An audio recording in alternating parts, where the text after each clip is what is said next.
The Pioneer Cemetery? Cemetery, the one at the bottom. Oh, you know... Now, that had originally wooden markers from what I understood. Yes. Johnny Brandenburg was supposedly plotting it out.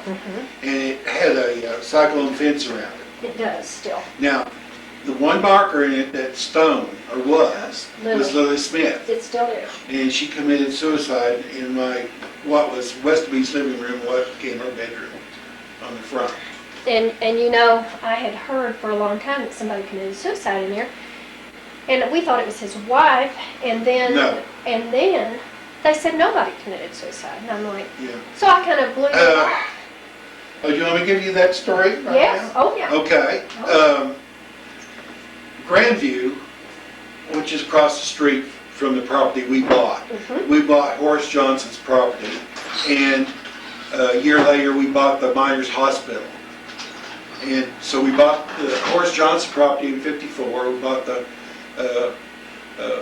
Westerby or the Miners Hospital in '55. And so that made us a block long. Well, our nearest neighbors were Grandview, and we got fairly friendly with them. And they came in the valley in '49. And Mr. Clapper Yep, I've heard that had that motel first. And their office, Now, Clapper had the before Grandview. And what it is, it's Stella and Paul Long.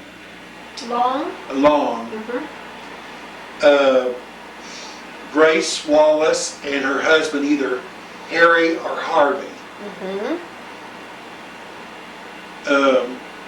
And they were divorced.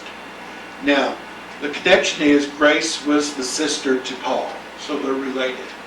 Now, Paul is who again? Paul Long. Paul Long.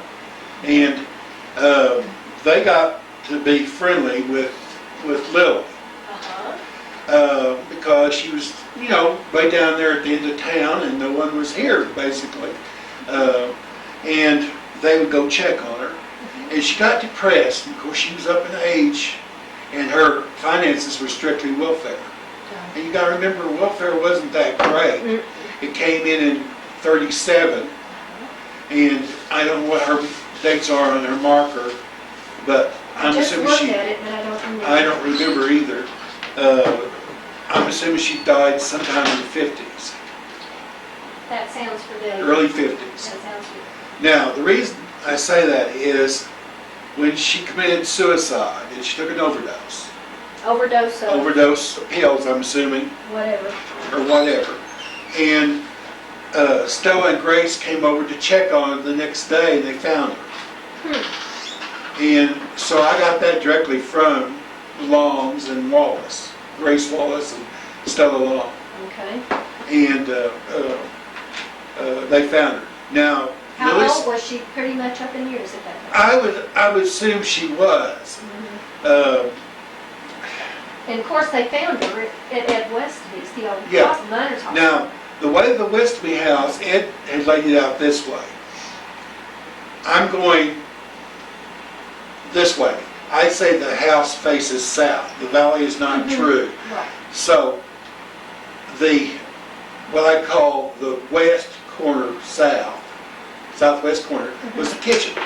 Okay, the southwest corner was the kitchen.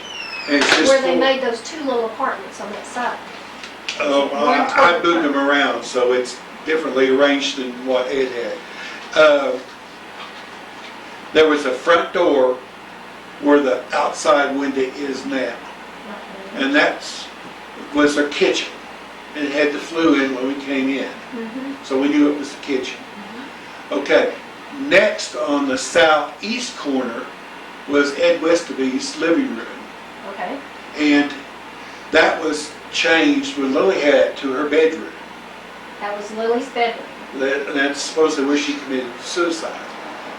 Okay, now it runs like this. There was a little room within a room on the northwest corner. Okay. And within a room. Okay. I call it the storage room. Okay. And there was a 3/4 door that went through the wall into what used to be Ed Westerby's bedroom. His would have been the northeast corner of the bedroom. Okay. So that you could go around the house, but they had to come back around to get to the other room. So they had a little crawl door, I call it a 3/4 door, so that they wouldn't have to go clear around. A real bend down door, huh? Yeah, it was a bend down door, and it was really wasn't made for a door. It was just sort of an access door. Just an access. Now, they have a living room door on the east side, and that would be into his living room. Okay. Is that where it is now? Because there is a door. Yeah, there is a door there. So that was there. Now, the other door is on the west side where it is now. Now, one of my sons and a friend lived in those two little apartments on that side. Right. That's the way I fixed it up when I took it over. I lived on the east side in 2 apartments, and I rented out the 2 on the west side. Okay. So, the house originally was just 4 rooms with a naked bulb in the center. That was it. You had Victorian pressed tin on the outside, rough saw, studs, rough saw again, newspaper, pink felt paper, and it was stripped in a 2-inch wood strip. Okay, when we turned it into modern apartments in the 57, we put plywood over the walls. So that room has been plywood.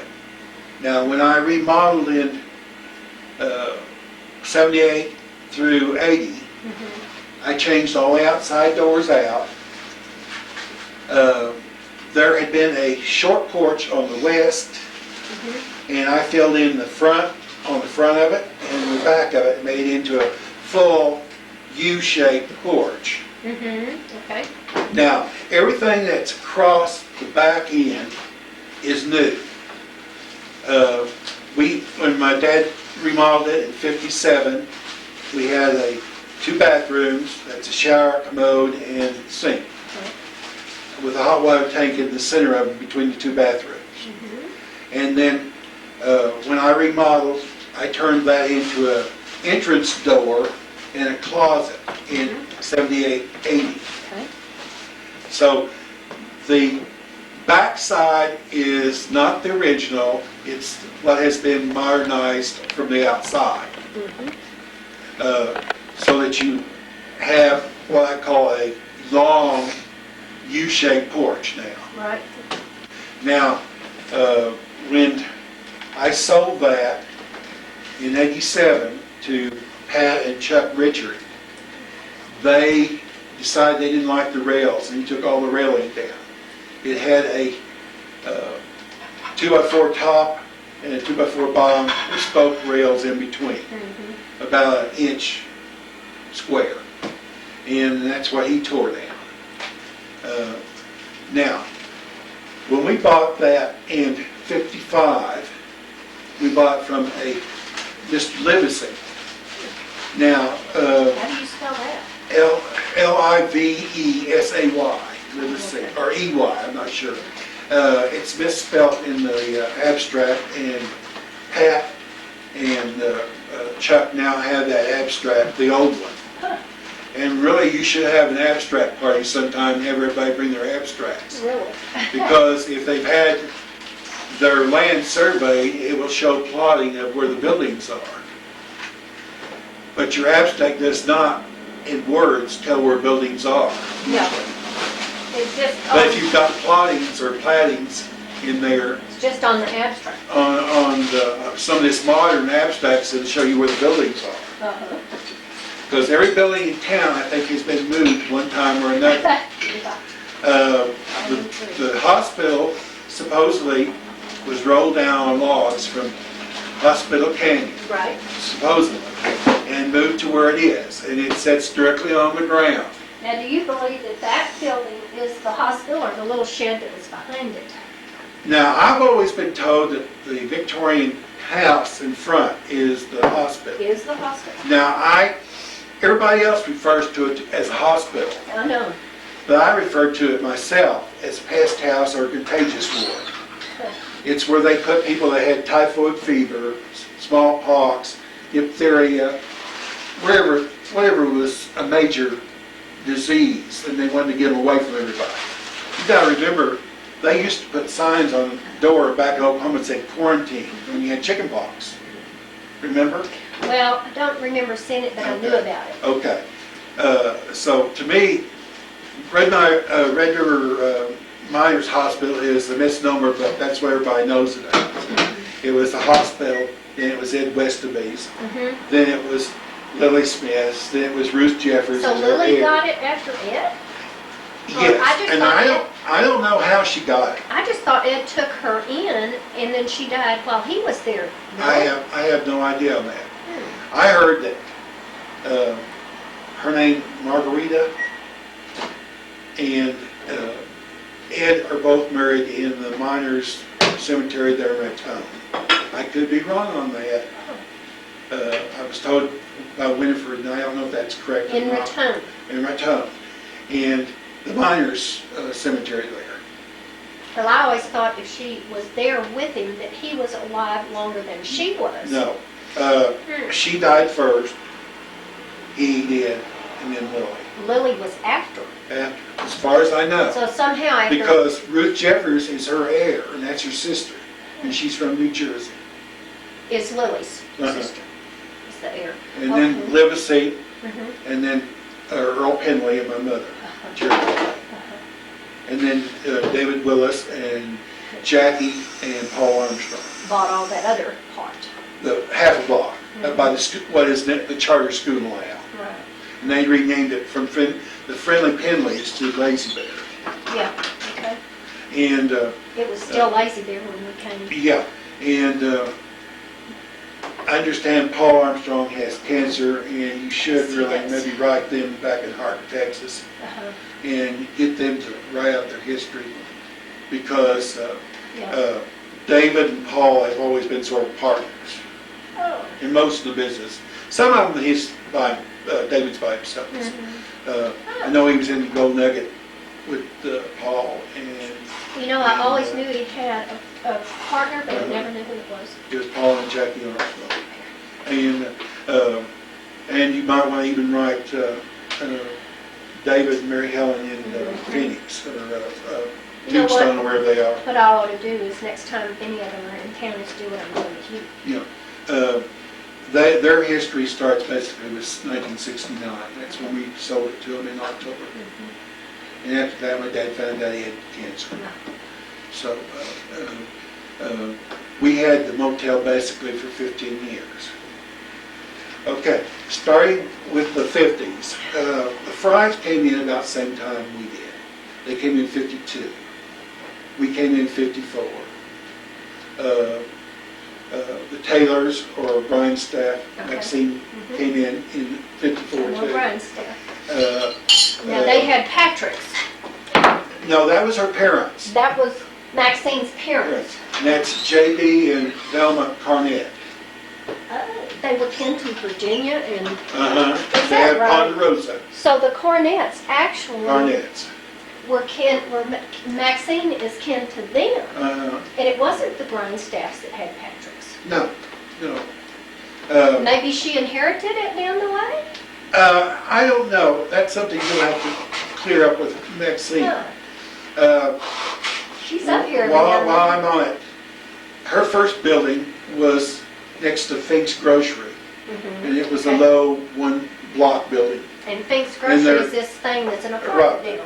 Oh, whatever. It's a two-story there on Golden Treasure, but it's a two-story. Okay, on the corner was the Conco. He had a Conco station. On the corner of what? Of High and Golden Treasure. By Fink's? Yeah, by Fink's. Right by Fink's? By the edge there? Yeah, it was attached to the building. You had a little garage in between, and then there's a adobe or a makeshift like the grocery store next to it. And it was a Conoco. And then you had a little garage there connected with the building. Filling stations all over this town. Well, you got to remember, in the late 40s to early 50s, there was a filling station on every corner in every city nearly. You got to remember. No, I didn't know that. And I live in Oklahoma City, but back then we had price wars with Yep, I filling remember stations. price wars. And it's because they had all these filling stations right next to each other. But anyway, Conoco, the grocery store was the bottom half, and the top floor was living quarters. Then he built the laundry, and before they even completed, they came in '54 and put in the laundry, and he was still building on their quarters and back. And he hooked up, while he was doing the plumbing and all that, a wooden box room, well, I say maybe 8 by 8, and put hot water into it for a shower. Oh, for the first year, Maxine and Wayne, and they were nice enough to let our shower in their place while our place was being built. So right next to, on the south side of Fink's Grocery, there was this little building. We call it the wash house, our bathhouse.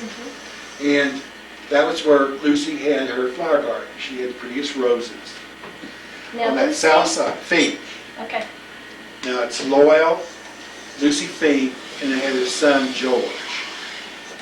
And I think somebody said he was up at Cerro You're kidding. or To somewhere. this day? Yeah, I think he lives north of Cuesta. I could be wrong on Is it that. Fink or Finks? Fink, F-I-N-K-S, Fink's Grocery. I'm gonna try something. Lucy, the last time I heard from her, was living in Taos. Okay, down again on Golden Treasure, on the Main Street corner, there was an old hotel, Cinder Block Hotel, that had never been completed. And it was 2 stories high, and it's where those 3 little cabins are and the hardware store is now. It was there. And it was a 2-story, cinder block building. It had never been completed. No roof on the top of it. It had a ceiling and 3 apartments at the bottom, and that's where Charlie Rummer, lived with his family. And he had a room out to the side facing onto Golden Treasure that was carport, or what we call it, and he fixed automobiles. Yes, Now, I had heard that. Now, that's Earl Rummer's son, Charles or Charlie. That was Earl's son. uh, Okay.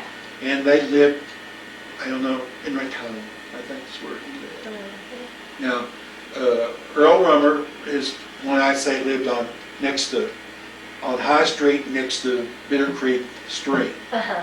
And he lived to be over 100 and went blind. Is what I remember.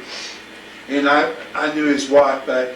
You got to remember, as a kid, anybody that was older than you were was always called Mr. and Mrs. We didn't call them by their first name. I know. And that's the way I grew up. I know. And so I don't remember a whole lot of first I know. names. I know. Now, that's gotten you through Grandview. Now, the brick house that was on Grandview was the only brick house that I knew about here in town. The one that belonged Was to Harold Young's. Young, And the it Young was here house. when I came. And it had been painted sort of a yellowish color. And I understand that yellow comes from the WP era. And they painted a lot of places, including the schoolhouse. Yeah. Because you had given me those pieces, and I'm pretty sure that I have them at the, Okay. I gave what I got from you, I gave to the museum. Yeah. I made those up. That's extra pieces we had. My dad took all that tin off the north side when we put on the extension. So I had all those pieces, and before I left town, I tried to give people a little memory. And I made those up back in about, I left in '82. Yeah. So, Bitter Creek originally was called Center, or Central. And everything The that creek itself was called Central? Center. Center. And that's where the plotting of the streets came from. And that was called Center. And Golden Treasure would have been east first. Okay, next street down is Jayhawk, which would be east second. Okay, everything west of that now would be west. So that's the way I remember the plotting. And our lots were laid out. not north-south. They were laid out east-west.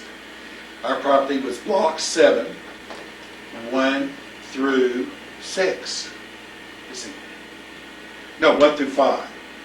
Then it was 6 through 10 on the hospital side. And again, those lots are east-west. And so, and down the middle of that, between Golden Treasure and what is now Jayhawk, was an alley. And Okay, the now say that again so I can see it in my head. Okay. Now, I'm looking at my property north. Okay. Okay. Golden Treasure, where Paul's, the Evergreen store is in his home, that street there, he closed it. Okay, I know where the street is because Yeah, it showed okay, between the charter. Right. Okay, that's Golden Treasure. Okay. Jayhawk is the next block down. Between those two sections or blocks was an alley, and the alley was 16 feet wide. So when we built onto the Horace Johnson home, we took over the alley to put in the bathrooms and closets. So when we sold to the Willises, they got our alley. Now, which was the Horace Johnson home? Okay, that's where the Evergreen store is. Okay, that's a log building. The log building next to Paul's, where Tilly's. she had her little shop. Tilly's. Or Tilly's. Back by Paul. It was called the Evergreen Sandwich Shop. Okay. Okay, Evergreen. And then there is, that was also the Twins at one time. I've heard that one. And They had a little restaurant there too, before Tilly. No, after Tilly. Tilly. Tilly's 33, I think, or 30 something in there. And so there was the Evergreen Shop, and that's on facing south on High Street there.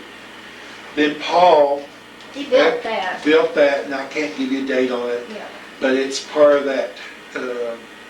So right there was Horace Johnson's. Right, the whole half block was Horace. Okay, next to that is Horace Johnson's home. And that's the frame house, and it's the only frame house I know of in town. Is it the Willis's house? Yeah, it's what's known as the Willis's. So that was their home, is the frame house that Christine and Duke lived in Right. there. Again, it was 4 rooms with a naked bulb in the center. And it's, let's see if I remember right. It's, you have your small lat siding. Then you have rough saw. You have your studs. You have what some people refer as beaver board. And it's compacted like a felt. It's compacted board is what it is. And then inside it had been stripped with little 2-inch strips of wood. My mother didn't like the 2-inch strips, and we took them all down. So unless the Willises had paneled or anything. So you had owned that too? Yeah, the full block. You owned that whole thing down through where Paul had the Evergreen? Yeah, the Evergreen cleared through the Miners Hospital or the Pest House, whichever one you want to call it. But and the first thing my dad did was take down the fencing, and the fencing was mostly what we call hog wire. Yeah, I've seen hog wire. It's square. I know. I just saw it this year. It had strings of barbed wire at the top and just wooden round tree post. That was fencing. Oh, Dad didn't like that, so we took it all out and we had the woven brown chocolate fences. Now the original colors, when we first came here, and before the good ladies changed the color to the little red schoolhouse, was that yellow WPA color on the schoolhouse with that green stained. You remember, screens always were black or that what I call pea green color. Okay. The roof had been stained pea green, and I don't think the schoolhouse had screens. I can't remember screens. They had over there to the east side of the school, and school, of course, had been raised because of the slag heap. Right. And it was up off the ground, and there was storage underneath. And they also did Was that. their outhouses at the schoolhouse. There was one for the girls, one for the boys. And where was that? That was to the east of the schoolhouse. And it was on this side of the Yeah. street. Oh, you gotta remember, we had a slag heap coming down from that mine. Yeah, that's true. And that's, of course, also where we had the chuck wagon in the 50s. The And, truck wagon. yeah, it was a group of people from the chamber that were trying to raise funds. And that was also our city government. Chamber was our city government. And my mother always hated to go to the chamber meeting because it seemed like Lester and Bolton always got in an argument. That's Lester Lewis. I know, and I know Bolton put the Stokes skier. Bolton is, and there's a nickname that they used to call him, SOB. It's SEB, but they used to call him an SOB too. He wasn't well liked. You know, he stirred up a lot of things. A lot of these old people, old timers, when he came in, he put in the water system, the sewer. He had a lot to do with the street being paved on Main. And he put in the ski area in 58. Right. You got to remember, he was a go-getter. And he was from Oklahoma City, and we knew it. He had what I call a paint store, hardware, and secondhand appliances. He'd buy restaurants out and confiscate all that stuff and put it into his store and resell it. And so we knew him, and his logo was Cover the World with Paint. And it showed the world with paint dripping down the top of it. And it was yellow, green with black outline. Well, do I remember that from? North I remember that. Well, it's Gibson's, or Something. it's one of the big paint, but it's not the same colors anymore. It's yellow and red. But his was gold or yellow He used the same and green. logo? Well, this is before Gibson's went in, kid. This is back in the early You're talking about 50s. Gibson, the retail store? No, Gibson? I'm talking about the paint people. Is it Gibson's? Oh, it's some paint company. But anyway,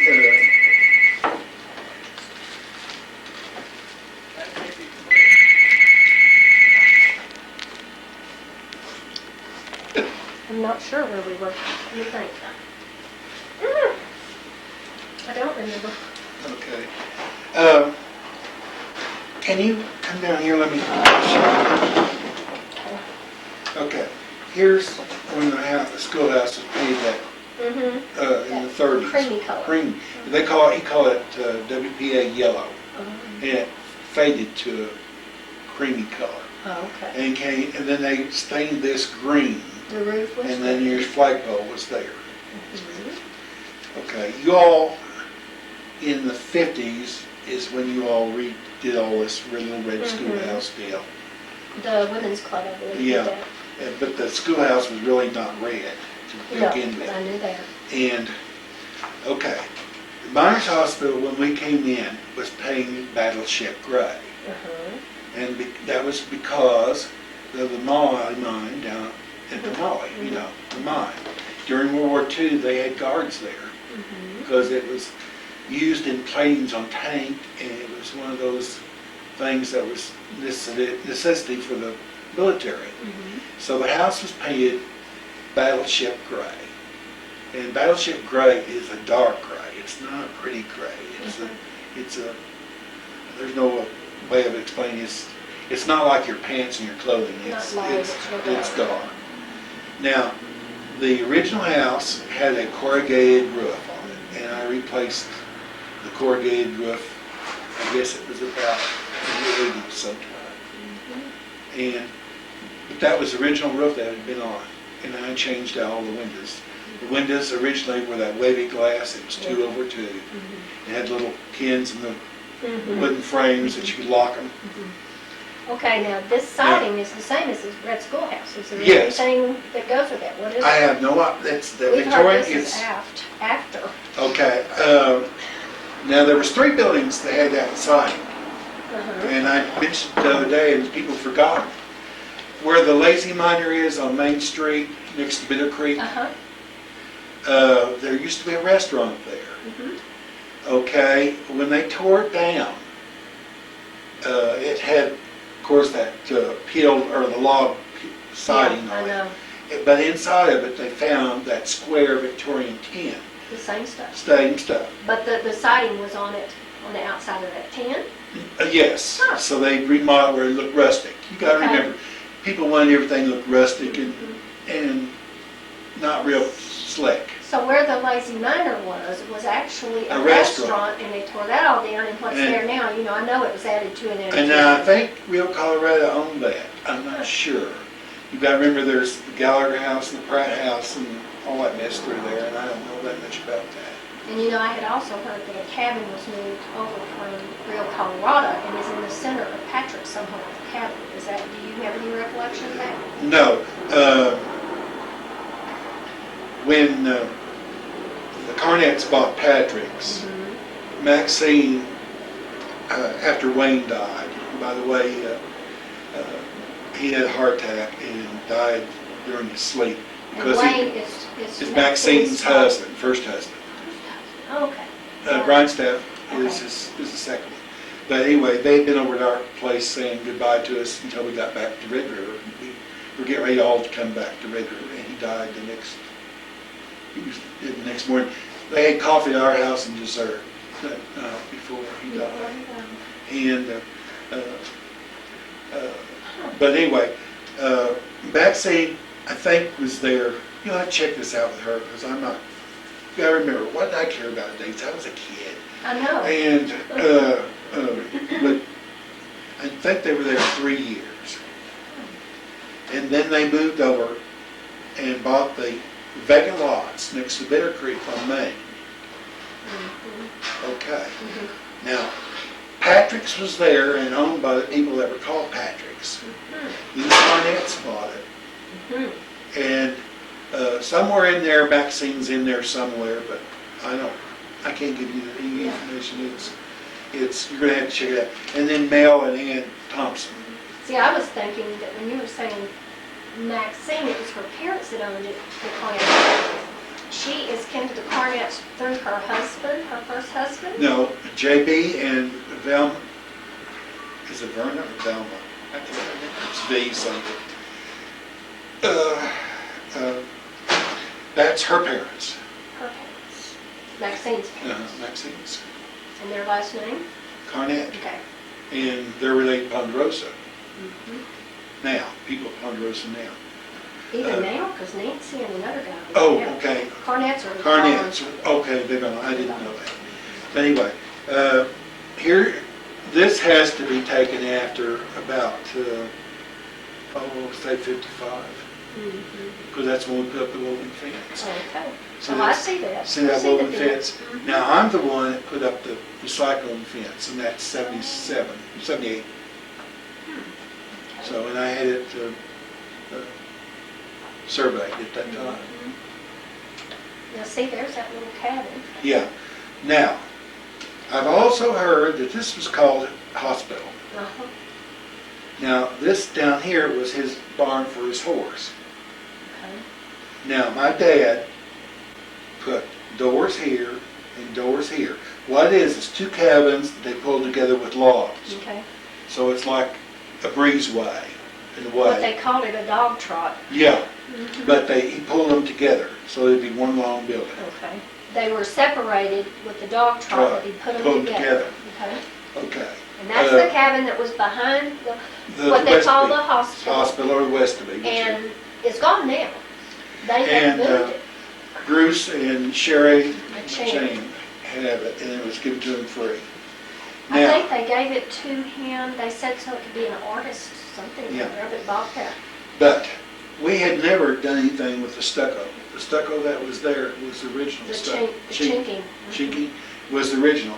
And we entered, where Junebug and Elephant Rocks, where we have our slide areas when it rains real bad. The yellow silt. Oh, they used to find a dip somewhere, and all find clay, what they call clay, go into that dip. and they'd hurry up and put it in the chinking, and it hardens just like concrete. But the chinking is original chinking.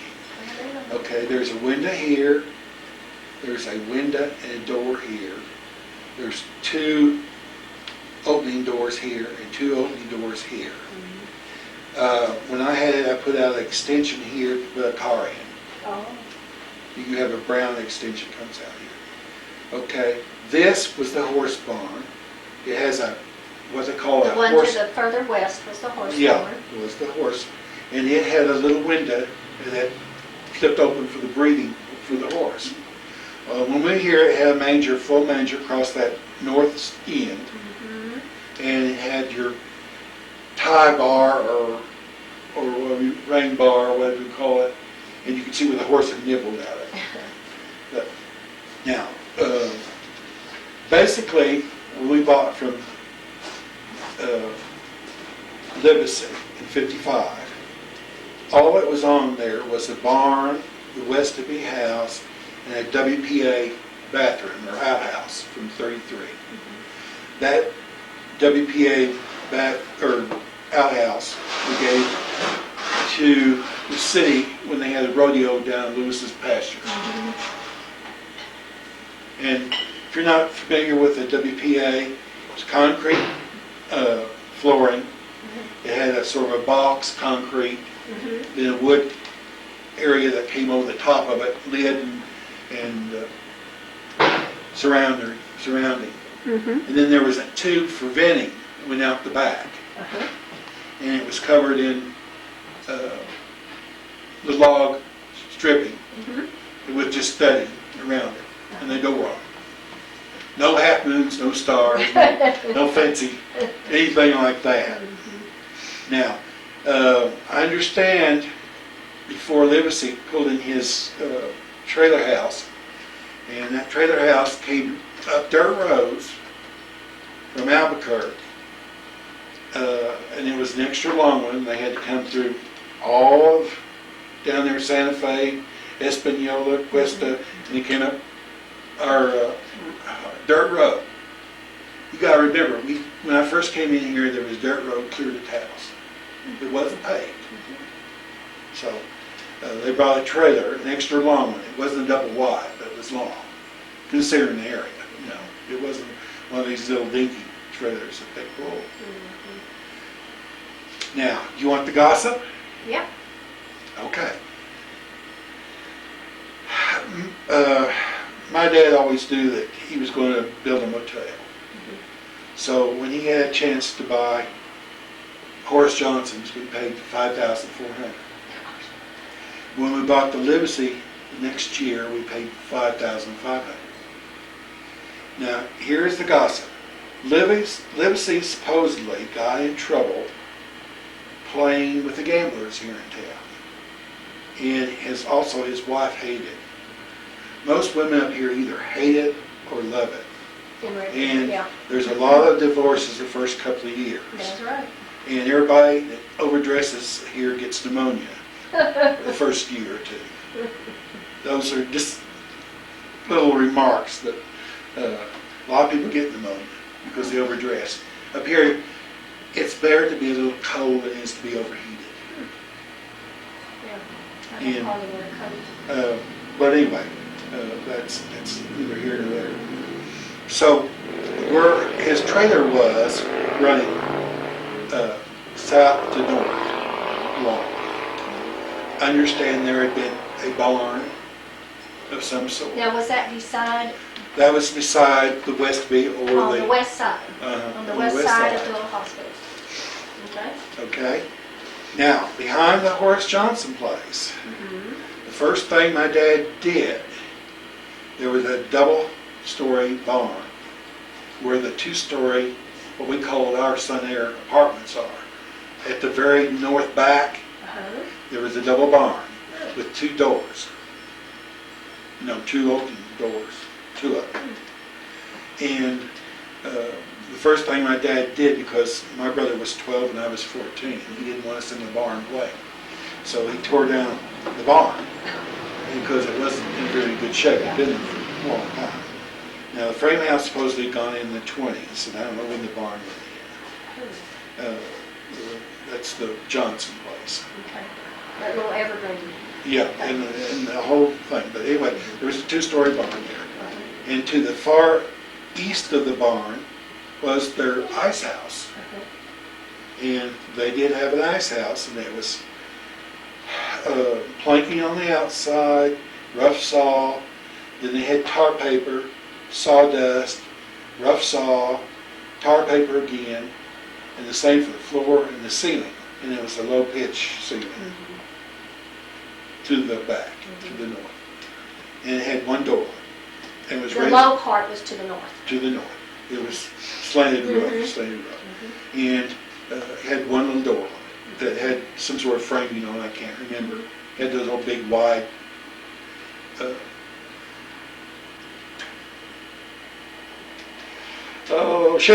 hinges. Oh, okay. Those old barn hinges. Those hinges. Most of this had barn hinges here down at the barn at the Westby house too, and it had barn hinges up there. But anyway, that was the first major project. And that was done during the summer of '54. On the Evergreen store, there was 2 side rooms that came off the 2 dining rooms with the kitchen on the back. They were low ceiling rooms, dark. The roof was caving in. My dad tore them off. Now, supposedly, we found some pillars. And supposedly there had been a building there that caught on fire before that. I don't know. Caught on fire, possibly. Possibly. We've had 2 big fires that I know of. Monte Vista and Zuni Lodge that I know of. Okay, now Zuni is down where regular trading is, isn't it? Is that where But Zuni it's was? on High Street and it's across from Deer Lodge. Oh. And Okay. it's across from the fire department, the old building. That one on the back. That's the O'Neill's. That was where the Zuni, Zunis? O'Neill's. Now, Otto Barker and Bonnie will know a lot about that because for a while they had that. Really? Plus, Roseanne is still here in town. I don't know her last She name. is? She's O'Neill. She's O'Neill. Oh. And her sister Mary. Okay, when you're saying across the street from Deer Lodge, I was thinking back this way on High, but it's on that side street. Okay, Deer Lodge is over here on the east. It'd be west. It's on, And then the fire station's here. It'd be south. Okay, it's where, I know Gigi, or Gigi, I don't know who owns it now. she has the house there. Okay. But anyway, it caught on fire during the winter. And understand furnace or something like that. Now, Monte Vista is the other fire in town, and it caught on one winter during the Christmas holiday, and it was 2 stories.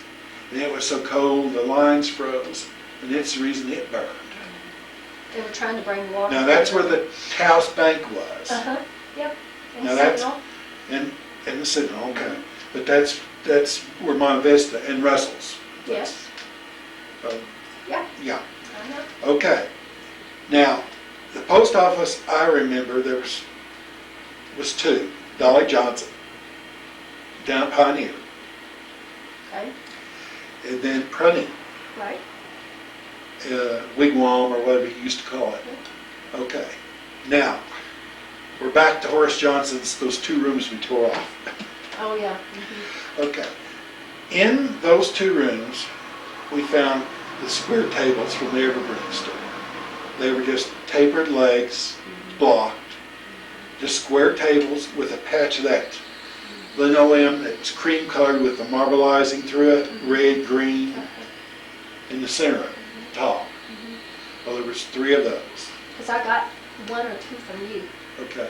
I think I gave them to the museum. Okay. But anyway, there was 2 or 3 of those little tables left when we bought it. Also, there was 2 pie safes, and that's long, narrow, slanted front pie safes. Not the real fancy ones with the curved glass. This was a pie safe that I converted. No, not this is the What long. fancy? This sits on a counter. It's long, narrow ones. Now, this is not the tin with the chunked out sides to it. Now, there was 2 glass pie safes, long. Those pie safes, a lady's side saddle. And it has two horns that come up on the side with a lady could hook her arm. It was carpeted. And we gave a pack wooden saddle. They used to put your pack things over in bags or whatever. And it's, it's not like a saddle with a horn in front. It's just a wood frame with a hole in the center of it that they tie things to. Now that's not like, now there was also a U.S. saddle, leather. It had U.S. in a little oval plaque on it. It had the number 189 or 198 on it.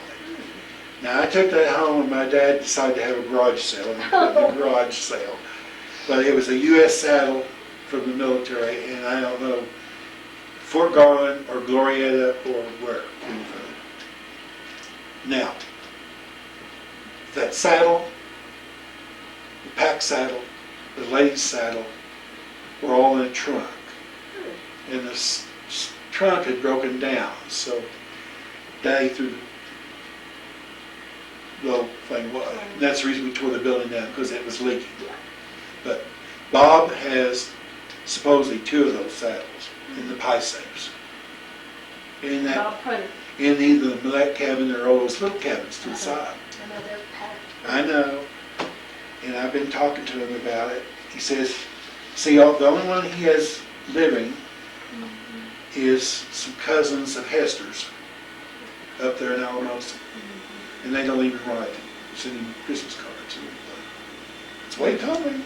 He hasn't heard from him in years. Oh. So but anyway, you all talk to him and maybe you can get him to turn loose. Now, you know what it happens is you get so much stuff, you're overwhelmed and don't know what to do. Yeah, but every one of those little square buildings back there is full of stuff. Now, while we're on that, back to the Horace Johnson barn. Okay? That was the one in back of Evergreen. Yeah. We found crucibles, and crucibles are I got some of those little, from you. yeah, little clay pots that they used to do their testing in. Now, that was in the barn. Now, we could never claim that there was an assay office on the property, but all those crucibles were there. Plus, turn it over.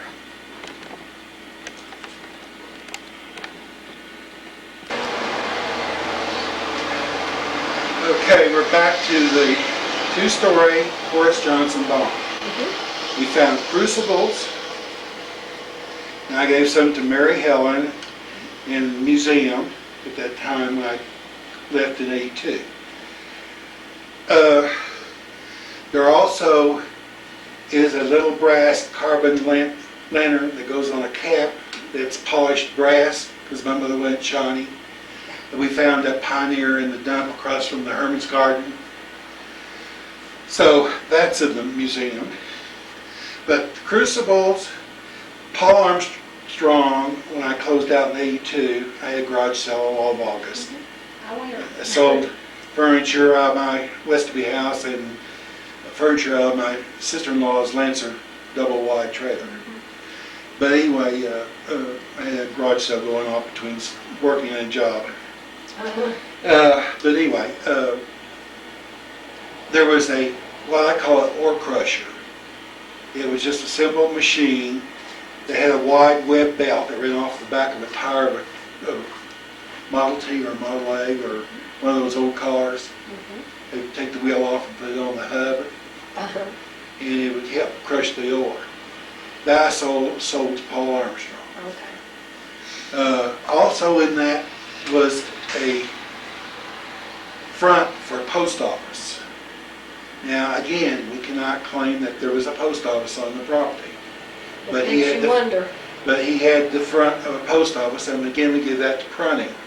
And supposedly it's on that south wall, and here's wigwam or store or whatever you call it, where the post office was. Yeah, it's one of those, and it's one that had the beveled glass in it, little doors. Yeah. But I can't tell you which one. Yeah. So he may have just only part of what you gave him. Yeah, because he said he's got 3 or 4 of them. There's one that's new over there to the side. Huh. At an angle, that's new. You know, it's sort of a silver color. That's I'd new. have to go back and look. And the old ones are the brass-looking ones with their bronze. They're just straight ahead that you're looking at. Yeah. But he said he had 3 or 4 in there, and he said he doesn't remember. Bob doesn't. But anyway, that's basically what came out of that barn. And that's what came out of the Evergreen store. Right. Okay. Out of the barn and Evergreen. Yeah. And of course, like all kids, of course, Daddy didn't mess around when he was doing all that tearing down. I stepped on a board with a nail in it, ran a nail through my, and so when I didn't need lockjaw, but what they did was soak my foot in coal, an old-timey remedy, or kerosene, Yeah, same thing. yeah. Coal or kerosene, same thing. But anyway, that's one of the old-timey remedies. But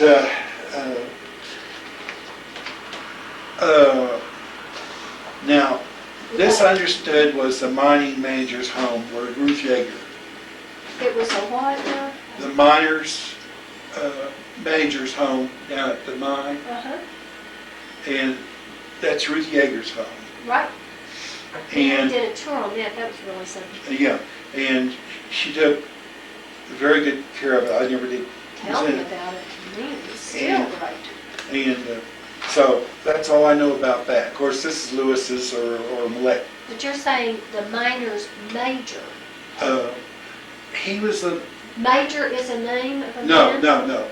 He was the head miner or okay. major of the mine down at He's a head honcho. down there between us and at the Molly Mine. Now, I can remember this old building here at Lester Lewis's. Right. Of course, it was Lester's father's back then. And Cliffside was his sister, Right. or Cliff's his I brother. remember. His sister-in-law was Sister-in-law and I remember. Doris, Dorothy or Doris? I think it's Dorothy. I don't know, but you know, I remember her so Yeah. well. Yeah, and she was real nice, and they had the old cannon out there in front. And there was 3 little cabins up on stilts. I mean, they were up off the ground. Yeah. Elmer, when we came in here, said you shouldn't build any cabin any lower than 3 to 4 feet from the ground. You know, up high. In case of a water rising thing? No, snow. Oh. So, when we built the 2 cabins, 56 behind the Evergreen store there, I think my dad designed that. Those are the cabins that are still there? There, yeah. But there's a house on one side that looks newer. No, they're both cabins built at the same time. There's 2 cabins, but then there's a house. There's no house back there. Really? Not that I know of. There's a house that people live. I'll tell you, Andy and Bear Bryant lived in there. Well, when we had it, there was just 2 cabins. And they Look behind Paul's and the Evergreen. Look behind there. See what you think. I didn't really go in the property because I didn't want to mess with it. But anyway, Lewis's ranch, of course, was always a swamp. Yeah. And that swamp grass they used to harvest in August or September or whenever. And what did they do with it? Oh, he had cattle and horses at times. So that's what they fed their horses. It's wetland grass or whatever you call it.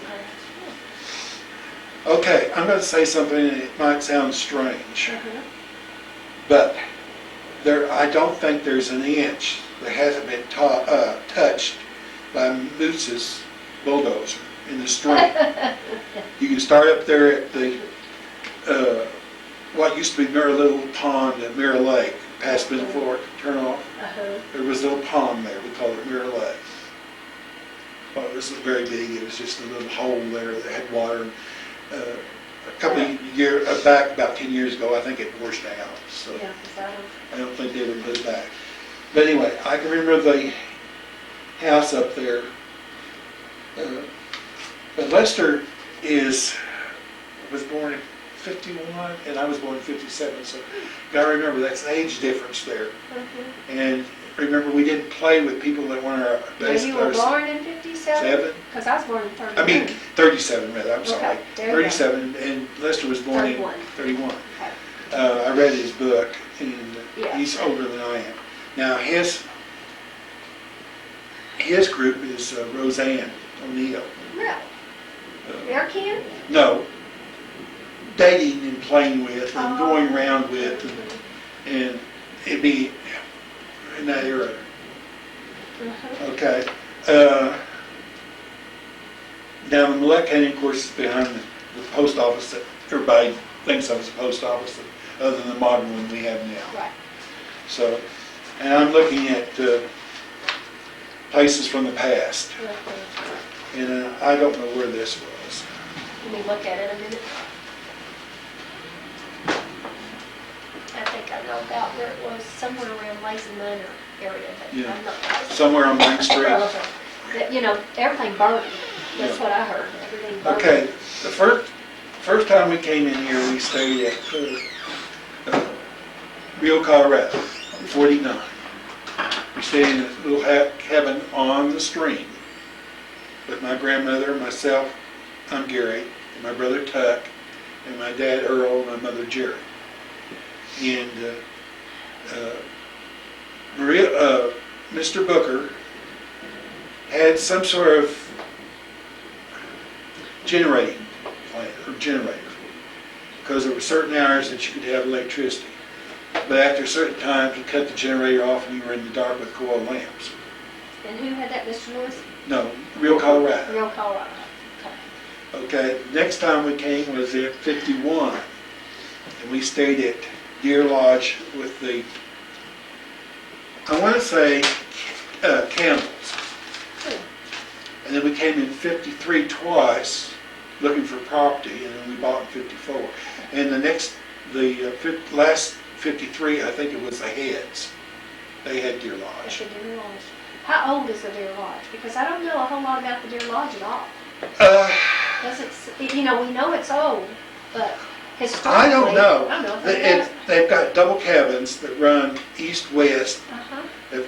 on the south side, Mm-hmm. because they're double backed. Uh-huh. And then there's a thing like this that's up to High Street. Mm-hmm. And then, of course, the lodge. I don't, all I know is we were there in 51, and then. And it was there. There was, yeah, it was there in 51. And. There's just not much history about Deer Lodge. Nobody really. Well, it's changed hands. Uh-huh. After the Heads, there was multiple people, and the Fishers had for a while. Now, what's in this magazine that shows Tilly's and Tony's Uh-huh. with a cutout in the center? Right. Of course, that's been built up in the center there, and that's where those shops are now. So it makes one front across the front. I know if you see it, there's this 4 gables. Okay. When we first came here, we didn't know much about the bars, and my dad didn't go in it because he'd gone to AA. Mm-hmm. So he'd had a drinking problem during the war and joined AA in 49. Down at the community house on the bulletin board, I danced with everybody, starting with the Triggs, clear through Toots on Square Dance. Uh-huh. Oh, the Triggs, that's Harry and Diana Trigg. There's a little book. Well, that's from my dad. And he gave it to the community house because they were taking lessons in Oklahoma City from Harry and Di Trigg in 49. So that's how they got a picture of their first director, which they didn't have. So that's there. Mm. Now, do you want some information on the community house? Yeah. I know some, but you may know Okay. what I don't. Ruth Yeager was always the best about giving the talks because she was there and did it. She told me that they boiled up eggs and they sold eggs to the drunks. Heard that. At the Mother Lodes. And whatever bar they could go to. And of course, that's unusual in that she's Baptist and, They needed money for the they need community money. house. And you gotta remember that they used to serve food in the bars where people wouldn't get as drunk. That's the reason for food being in Right. bars. And But then now it got they to have- where there weren't, and people were looking for food in the 80s and 90s. Yeah, and that's the reason it keeps down the alcohol content with it. Now, Needs when some we had the cleaning today. motel from 54 through 69, summer only, Memorial through Labor Day, we had people that would get in here and get drunk like they do back in Oklahoma and Texas, and we have to bust them out to lower country. We take them over the pass to Eagle Nest or Because you get Listen. drunk faster in the altitude. Altitude. I've heard that. and of course it takes longer for anything to cook up here, Yes, and you're aware of that. I do. So balloons I and don't have know problems. too much about the bars, Mhm. other than there was gambling when we came in 49, and Livesey supposedly got in trouble with the gamblers and was threatened because he owed money. That would be normal. And You would own that. and here's the community house, Mhm. and there's Dolly Johnson's old place. And that's the little evergreen cabin where Paul Armstrong has in his new No, No? Where was it? You know where High Street is in Midlet, down at the Pioneer?